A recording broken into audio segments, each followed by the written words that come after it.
Hello children, this is Preeti Chauhan, your business study teacher, and today we will start our chapter number 2, that is principle of management. Now, two words are important here. The first is principle and the second is management. The word management we have already covered in our chapter number 1, that management is basically a process of getting things done by effectively or efficiently. And today we will cover the first word, that is principle. Now, principle is a fundamental statement of truth that provide guidance to thought and action. तो principle आपका basically होता है that this is just a general truth or statement which will provide guidance to the thought and action of any manager. Now, principle of management. Principle of management are broad and general guidelines for managerial decision making and behavior. They guide the practice of management. Principle of management, if you talk about the principle of management, these are all those broad and general guidelines which allow a manager, which help a manager to take his decision and to influence the behavior of others. Now they guide the practice of management. They guide the practice of management basically.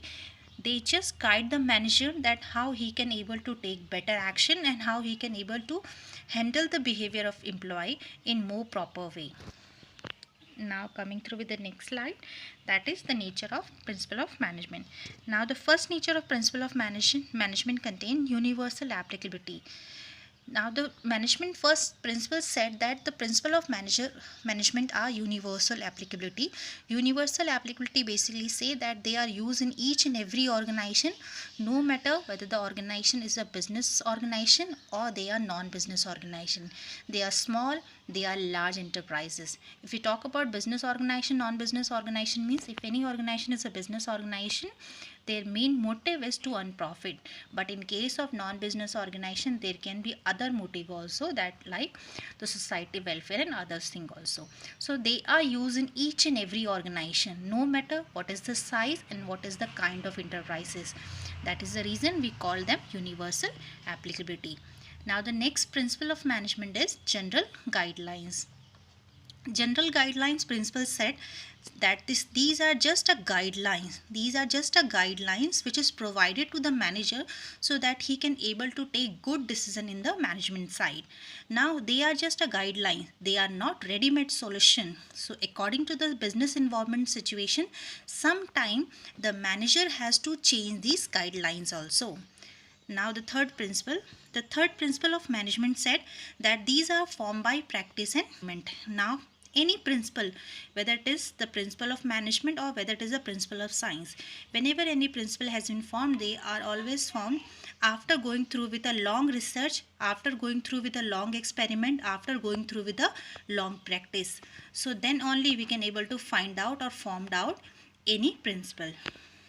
Now next is flexible.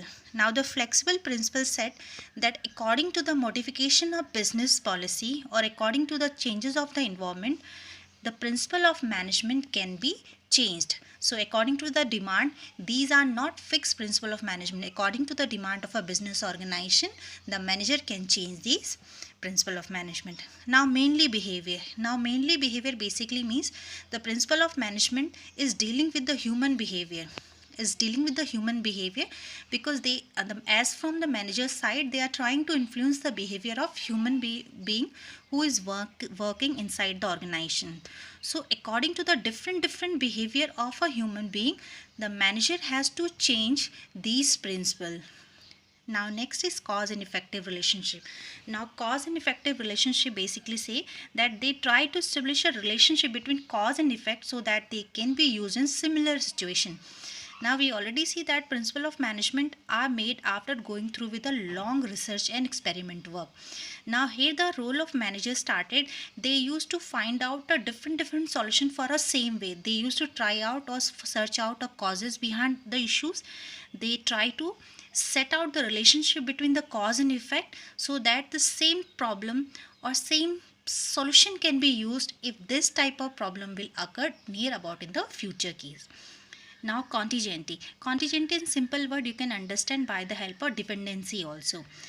Now any organizations are dependent on the principle of management.